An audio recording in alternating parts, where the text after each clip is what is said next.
How deep would you bury a secret if you believe the whole world was trying to find it? And what happens when the mountain you trust starts shaking above your head? Before we go inside that mountain, tap like for the hidden engineering, subscribe for more calm breakdowns of dangerous history, and share this video with a friend who always asks what really happened. At 2:10 in the morning, according to accounts released after the strike, men working beneath the ridge in northern Iran heard alarms that were never meant to be background noise.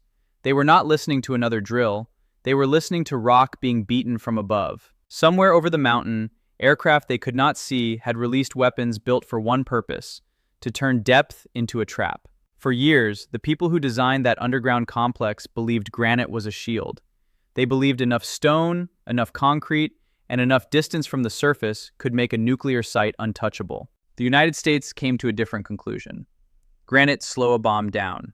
It could break weaker weapons apart, but if you studied the mountain long enough and built a weapon around its weakest points, the rock could become part of the attack. That is the real story here. It is not only a story about a giant bomb, it is a story about patience. It is about a country hiding machines inside a mountain. Another country spent more than a decade asking one cold question: where is the weak spot? Every tunnel needs air. Every underground factory needs power. Every deep room needs a way for people, heat, cables, and machines to move in and out. A mountain can cover a facility, but it cannot make it disappear. That small truth shaped one of the most intense target studies of the modern age. It began years before any pilot knew he might one day fly toward Iran with the heaviest conventional bomb America had ever placed on an aircraft. To understand why Fordo mattered, you have to understand the fear that produced it. Iran's nuclear program did not start as a hidden military race. In the 1950s, under the Shah, it grew with help from the United States as part of the old dream. The dream was that nuclear energy could make nations modern, rich, and respected. Then came the 1979 revolution, war with Iraq, isolation, and sanctions. There was a deep belief inside Iran's leadership that the outside world wanted to keep the country weak. By the 1990s and early 2000s, inspectors and intelligence agencies were already asking hard questions about sites like Natanz. This was where rows of centrifuges could enrich uranium. Iran said its program was peaceful. Its enemies feared it was building the option to make a bomb. Then satellites noticed something strange near the holy city of Qom. Roads appeared where roads did not matter. Earth was moved in patterns that looked less like normal construction. It looked more like a careful wound opened in the side of a ridge. By 2009, the secret could not stay secret. The United States, Britain, and France announced that Iran had been building an enrichment plant inside a mountain. This was Fordo. Unlike Natanz, it was not laid out in the open desert where a jet or missile could strike it directly. It was tucked under rock, protected by depth, and protected by air defenses. It was protected by the assumption that no conventional weapon could reach it. Fordo was small compared with some industrial sites, but its meaning was huge. You do not bury delicate enrichment equipment under hundreds of feet of stone because it is convenient. You do it because you expect trouble. Centrifuges are not like piles of steel pipes. They are precision machines spinning at extreme speeds, balanced so carefully that even tiny changes can ruin them. A power surge, a vibration, a pressure wave, or a small shift in the floor can turn a hall of working machines into scrap. So Iran's choice was clear. If the machines could not be made strong, the mountain around them had to be strong. Fordo was not just a facility, it was an answer to air power. For a short time, that answer worked. America's older bunker busters had earned a fearsome reputation in earlier wars, but they were built for buried command posts and hardened shelters, not for a nuclear workshop hidden deep in granite. The GBU-28, famous for punching into hardened targets, weighed about 5,000 pounds. Against Fordo, that's not enough. The problem was not simply making a louder explosion. If a bomb breaks on impact, it becomes a surface blast. If it explodes too early, it wastes its force in the wrong place. If it drifts away from the target path, it may leave the most important rooms untouched. The challenge was to make a weapon that could survive the journey underground before it tried to destroy anything. That need produced the GBU-57, better known as the Massive Ordnance Penetrator. The name sounds almost crude, but the weapon is not crude at all. It is more than 20 feet long. It weighs around 30,000 pounds. Its thick steel body is designed to hit earth and rock at tremendous speed. It must stay in one piece, keep moving, and wait for the right moment. Inside is a large explosive charge, but the smartest part is not the explosive. It is the fuse, the guidance, and the modeling. The bomb has to know, in a sense, where it is. It must feel the difference between impact and penetration. It must recognize empty space, resistance, and depth. Then it must explode when the blast can do the most damage. That is why the weapon was only half of the solution. The other half was knowledge. Analysts studied Fordow from the outside for years. They watched roads and tunnel mouths. They watched cooling systems, power lines, and the piles of rock removed during construction. They looked for the shape of the underground rooms by reading tiny clues on the surface. A new building here, a vent there, a change in the slope after a new tunnel was cut. This kind of work is slow and almost invisible. It does not look dramatic. Nobody makes a movie about people comparing satellite images for 15 years. But that quiet work can decide whether a billion-dollar mission hits a wall or strikes the one path the designers forgot. Fordow's most important weak points were not giant gates. They were life support openings, ventilation shafts. Every deep site needs them. Without airflow, heat builds, workers suffer, and machines fail. The irony is sharp. The same openings that allow a mountain bunker to breathe can also help an enemy attack it. Iranian engineers understood this, especially once war seemed near. In the days before the reported American strike, satellite images showed activity around the complex. Trucks moved, entrances were busy, protective caps appeared over shafts. To the outside world, it looked like Iran was trying to protect the last soft spots in the mountain. But if American planners had spent years measuring those spots, then last-minute concrete was not a surprise. It was just another layer in a plan already written. The delivery problem was just as hard. The massive ordnance penetrator is too heavy for normal aircraft. Only the B-2 Spirit, the bat-wing stealth bomber built during the Cold War, can carry it in combat. It must keep the bomb inside its body because external weapons would ruin stealth. Each B-2 can carry 2 MOPs. There are only a small number of B-2s in the world. Every hour of flight demands tankers, maintenance crews, route planning, and weather checks. Rescue plans and electronic support are also essential. A mission from the United States to Iran is complex. It is not one plane taking off like a movie hero. It is a moving machine spread across continents. Fuel is waiting in the sky, and pilots are flying through a night that has been rehearsed for years. When reports later described Operation Midnight Hammer, the most impressive part was not only the explosion, it was the choreography. Stealth bombers, tanker aircraft, fighters clearing space. Submarines were positioned to fire cruise missiles.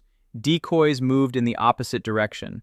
Public attention was pulled toward one flight path, while the real force moved quietly along another.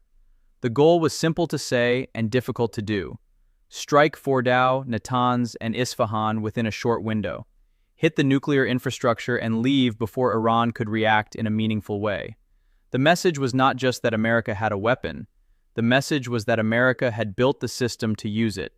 That difference matters. A bomb sitting in storage is a threat. A bomb connected to stealth, intelligence, refueling, timing, and political will becomes a decision. For more than a decade, Fordow forced that decision onto the table without anyone wanting to touch it. Diplomats tried agreements, sanctions squeezed around inspectors, counted machines and seals, yet the shadow of the mountain stayed in every conversation. Quick pause. If the story is holding you, press like so the algorithm knows you enjoy serious history without noise. Subscribe before the next twist and share it with one person who follows world events. The central tension was never only military. It was also moral and political. If Iran could enrich uranium deep underground with no real fear of attack, its leaders would gain leverage. If the United States struck first, it could ignite a wider war and rally society around the government. It could set a precedent that future presidents might use in other crises. Israel watched with a different fear. Israeli officials believed a nuclear-armed Iran would change the Middle East, but Israel did not have the exact combination of aircraft, bomb, distance, and refueling ability needed for Fordow. So the hardest target became a question only Washington could answer. By the mid-2020s, the situation had grown more dangerous. The nuclear agreement had slowed parts of the program. However, it also became a political battlefield. The United States withdrew under President Trump in 2018. Iran later reduced its own limits and increased enrichment.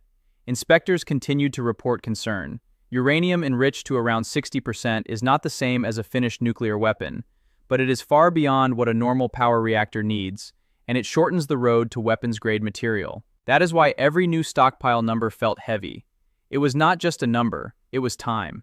How much time would the world have if Iran chose to race? Then came the wider clash with Israel. After days of strikes across Iran, reports said many surface defenses and military sites had been hit, but Fordow remained the problem no one else could solve. The site was not invincible because it was large. It was dangerous because it was protected by geology. That is a different kind of shield. Radar can be jammed, missiles can be intercepted, concrete can be cracked, but a mountain is not a system you switch off. It simply sits there, heavy and silent. It dares you to waste your best weapons against its skin. That is why the attack focused on entrances the mountain could not live without.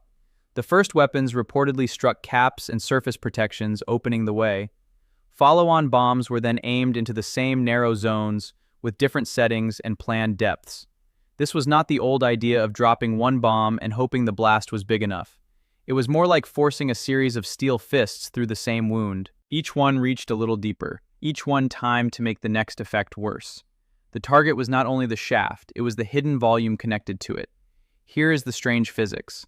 A bunker buster does not need to vaporize every room to ruin a site. Deep underground, blast behaves differently.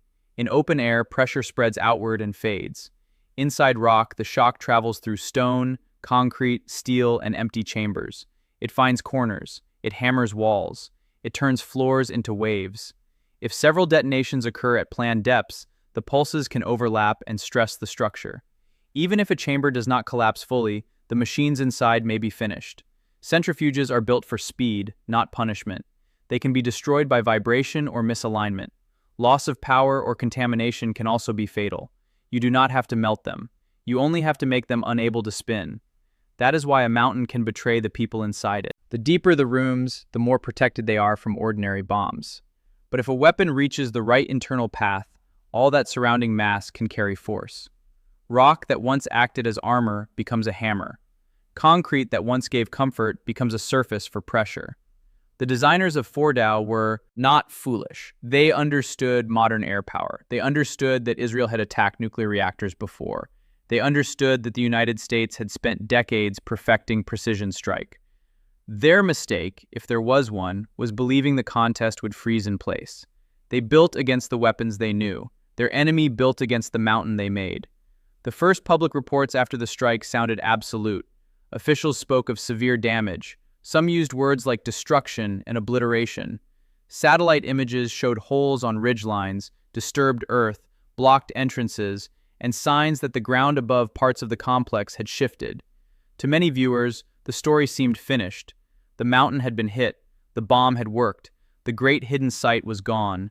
But real wars rarely end with one clean picture. Battle damage assessment is slow, especially when the target is underground. The enemy controls the site, and some of the most important evidence is buried behind a shattered tunnels. Then came the doubts. Leaked early assessments, described as low confidence, reportedly suggested the strikes may have delayed Iran's program by months rather than years. Other officials pushed back, saying the damage was far more serious. Independent experts warned that both sides had reasons to speak in extremes. Governments like victory to sound complete.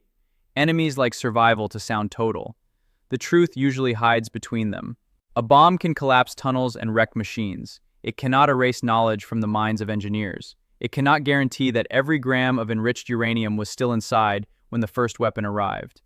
And if material was moved before the strike, then the military success becomes only one part of a larger question. This is the uncomfortable truth about nuclear programs. They are not buildings, they are networks.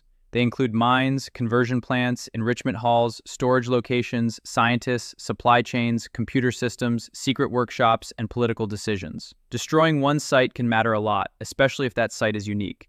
But it does not make a nation forget how enrichment works.